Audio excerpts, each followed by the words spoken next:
BJP की सरकार के नीयत में खोट आई, एक अमेंडमेंट का बिल डाला पार्लियामेंट के अंदर उन्होंने। वो बिल अगर आप समझेंगे, मैं एडवोकेट हूं, समझ सकता हूं, उसमें 40 से ज्यादा ऐसी चीजें डाली है जो साफ दर्शाता है कि किसी भी तरह से बीजेपी हमारी वक्फ की जमीन को खा जाना चाहती है, हड़प कर लेना चाहती है। आरएसएस की साजिश है ये। पूरी तरह से मुखालिफत की जा रही है उस बिल के खिलाफ। अब कौन सबसे ज्यादा लड़ रहा है उस बिल के खिलाफ? तो कोई और नहीं, आपका मेरा कायद बैरिस्टर असदुद्दीन ओवैसी साहब लड़ रहा है। हम नहीं चाहते कि हमारी जमीन को हड़प कर दिया जाए, हम लड़ रहे हैं। दूसरी तरफ जब यह बिल आया लोकसभा में, 48 सीटें थी महाराष्ट्र में, ये कांग्रेस, ये तुतारी फुतारी, ये उद्धव ठाकरे, ये साइकिल, सब एक साथ थे ना।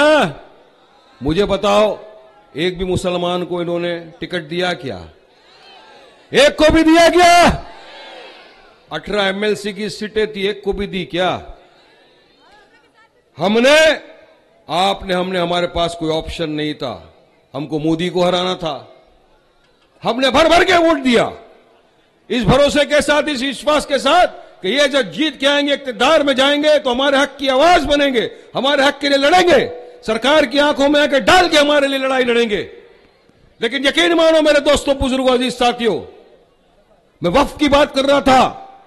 ये वक्फ से रिलेटेड चीज है, इसलिए मैं आपके सामने बयान कर रहा हूं। जब वक्फ का कानून पेश हुआ पार्लियामेंट में, तो जिन लोगों को हमने वोटों से नवाजा, ये उद्धव ठाकरे के 9 के 9 एमपी, ये मामा प्यारे, तुम तो निकल गए 6 महीने से, दिख ही नहीं रहे कहीं। ये भी तुतारी लेके, ये 9 के 9 जो इसके सांसद थे, पूरे के पूरे पार्लियामेंट से गायब हो गए, उड़नछू हवा में निकल गए। वारिस पठान, तेरी सियासत को कभी नाकाम होने नहीं देंगे। वारिस पठान, तेरी सियासत को कभी नाकाम होने नहीं देंगे, तेरी शख्सियत को कभी बदनाम होने नहीं देंगे। मेरी जिंदगी में सूरज निकले या ना निकले, वारिस पठान तेरी जिंदगी की शाम होने नहीं देंगे।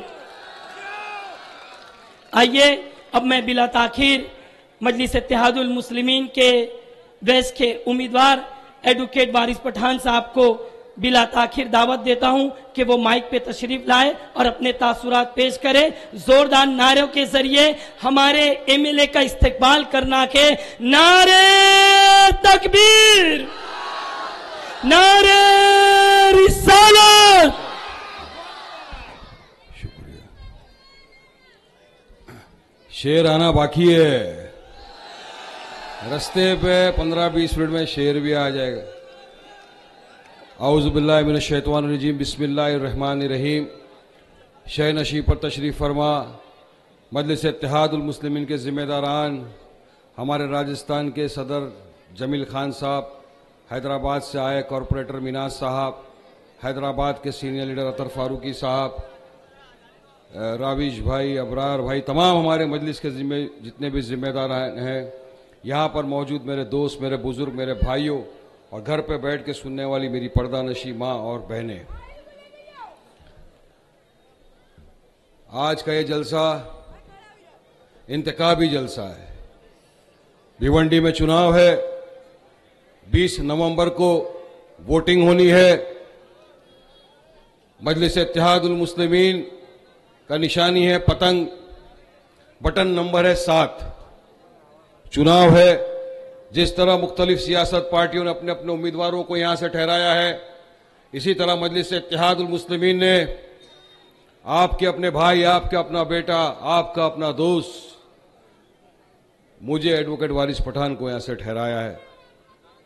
चुनावी माहौल है, चुनावी रैलियां चल रही है। आप तमाम देख रहे हैं कि किस तरह से तो 10-10 साल से आपके बीच नहीं आए, वो भी आज आपके बीच में आना चाह रहे हैं, आ रहे हैं, बातें कर रहे हैं, बोल बचन चालू है, वादे पर सब कुछ चालू कर दिया है इन लोगों ने। मगर यकीन मानिए, ये चुनाव बहुत अहम चुनाव है, जो 70 बरस में नहीं हुआ। वो फैसला ये चुनाव करने वाला है। इस चुनाव से बहुत से लोगों की फ्यूचर, बहुत से लोगों का मुस्तकबिल बन सकता है। एक गलती से बहुत से लोगों का मुस्तकबिल बिगड़ सकता है। एक गलती से हमारे आने वाले बच्चों का मुस्तकबिल बिगड़ सकता है। हमारे लिए आने वाले दिनों में बहुत सी कठिनाई, बहुत सी परेशानियां, बहुत सी तकलीफों का हमको सामना करना पड़ सकता है। इसलिए बता रहा हूं मेरे दोस्तों, बुजुर्गों, ये चुनाव बहुत अहमियत रखता है। जो भी फैसला लो, सोच समझ कर लेना। आने वाले अपने बच्चों के मुस्तकबिल को देखते हुए लेना। आने वाले दिनों में कौम को कोई परेशानी ना आए, कौम को कोई तकलीफ ना आए, इसका ध्यान रखते हुए इस चुनाव में आप हिस्सा लेना और बढ़ चढ़कर वोट डालना। संविधान ने आपको अधिकार दिया है। सबसे बड़ा अधिकार जो संविधान ने आपको दिया है वो राइट टू वोट। ये वोट डालना आपका संवैधानिक अधिकार है।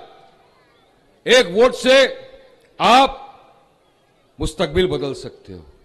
एक वोट से आप किसी का पॉलिटिकल एम्पावरमेंट कर सकते हो।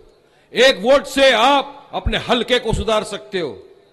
एक गलती से अगर वोट आपने कहीं डाल दिया तो समझ लो आप अपना मुस्तकबिल भी बिगाड़ सकते हो।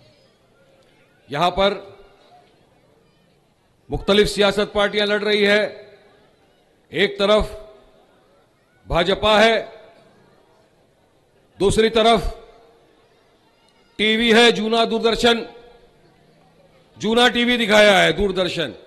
दूर से दर्शन कर निकल ले, ये टीवी है वो। समझ गए ना? पीला पीला लटक रहा है सब तरफ। बोला पुराना हो गया, हमारे सबके घर में नए टीवी आ गए, चलो निकलो। 15 साल से चलता आ रहा है।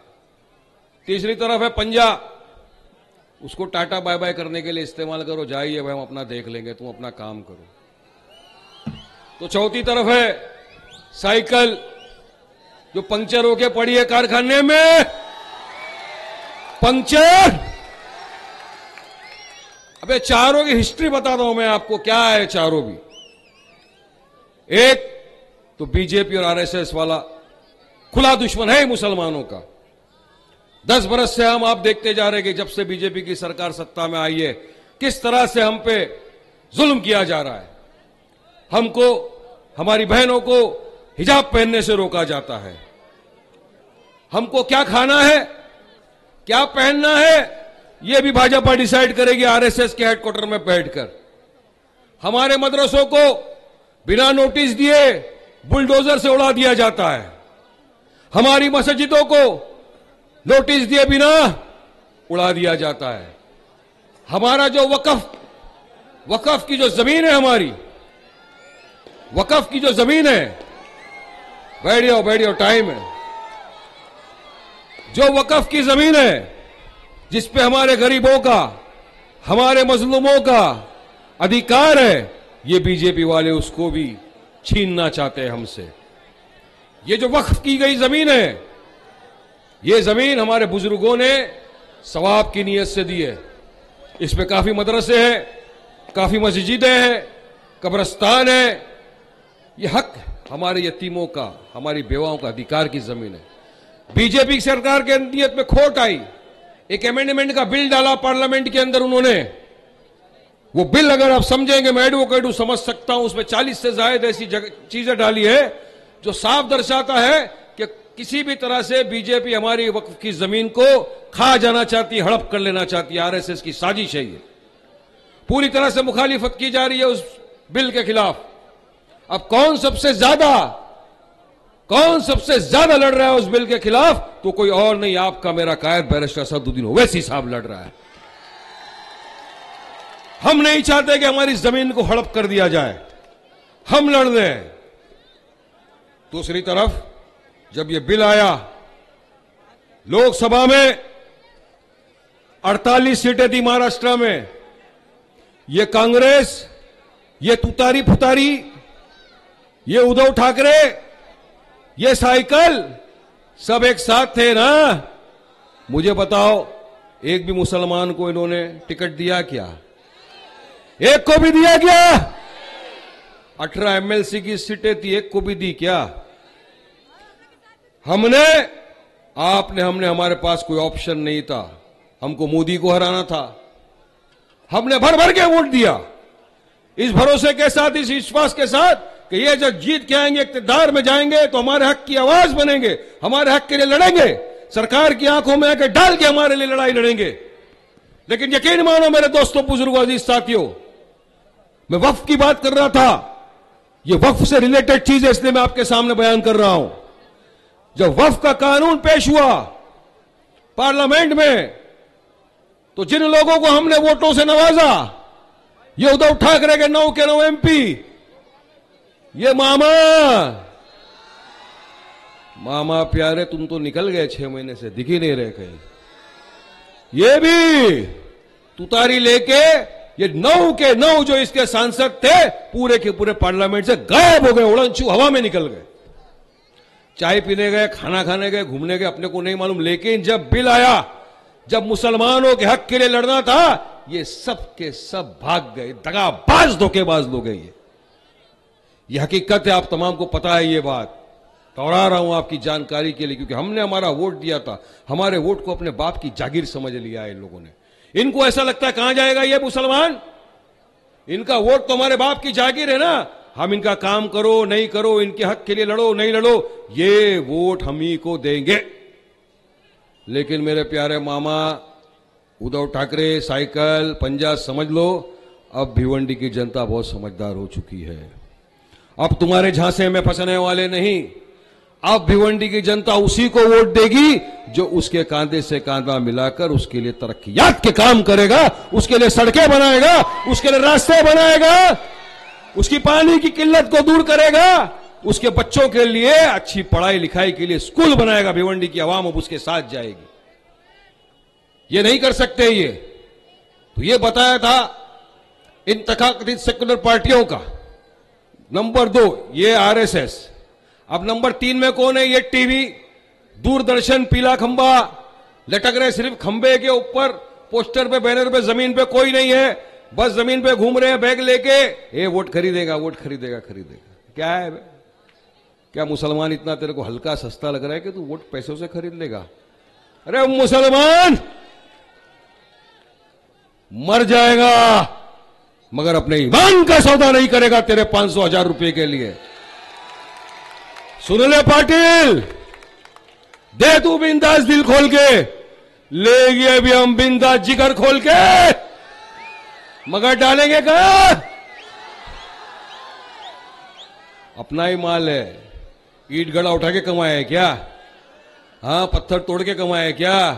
15 बरस भिवंडी का खून चूसा है, भिवंडी का सत्यानाश कर दिया है, रास्तों पे खड्डे कर दिए हैं। लोग बोलते हैं वारिस भाई यहाँ रास्तों पे खड्डे नहीं है, इसने खड्डों के ऊपर रास्ते बना दिए हैं वारिस भाई, ये हालत कर दी। आज हमारी कोई बहन कोई निकलती है जो प्रेग्नेंट है, ऑटो में जाने को डरती है, इतना जंपिंग होता है कि बेचारे के साथ कुछ भी हो सकता है। ये हालात तुमने कर दिए। ये आरएसएस की चड्डी बनियान है, सबके पास फोटो है ना फोटो? तो क्या ऐसे के साथ जाओगे जो हमारी मस्जिदों को तोड़ना चाहते हैं? ऐसों के साथ जाओगे हमारे बेवाओं विधवाओं का हक मारना चाहते हैं? ऐसों के साथ जाओगे हमारे वक्फ की जमीन छीनना चाहते हैं? ऐसों के साथ जाओगे जो हमारी बहन से हिजाब छीनना चाहते हैं? नहीं जाएंगे, मुझे यकीन है। मेरा भिवंडी का बच्चा मेरा दोस्त भाई कभी नहीं जाएगा ऐसे के साथ। तीसरी तरफ ये पंजे वाला कौन है? मैं जाता हूं, लोगों को पूछता हूं, अम्मा वो खड़ा है, बोले क्या नाम है बेटा? मैं बोला क्या है? वो चोर। चोर क्या आगे लिखा है? वो बोले वो चोर गे। अरे बोले अम्मा सुना कभी? अरे बोले नहीं बेटा, तुमको तो मैं टीवी पे देखती हूं, अच्छा लड़ते हैं वारिस बेटा, जबरदस्त जवाब देते हैं, इन संगियों को मुंह तोड़ जवाब देके ठोकता है बेटा तू। बोला रखो मां सर पे हाथ, दुआ दो, इंशाल्लाह तुम्हारा बेटा भिवंडी में रहने आ गया है, घर भी बसा लिया है, ऑफिस भी बना लिया है, और जैसे बसने बसाने की बात है इनके तंबू में घबराहट हो गई, निकल लिए। अब ये भी कौन है? चड्डी कंपनी नंबर 1, इसका भी फोटो है ना, सबको पता है ना। तो तीनों की दास्तान आपके सामने खोल के रख दिया हूं पूरी। ये तीनों को भी अगर वोट गया तो समझ लो डायरेक्ट तुमने बीजेपी को वोट दे दिया।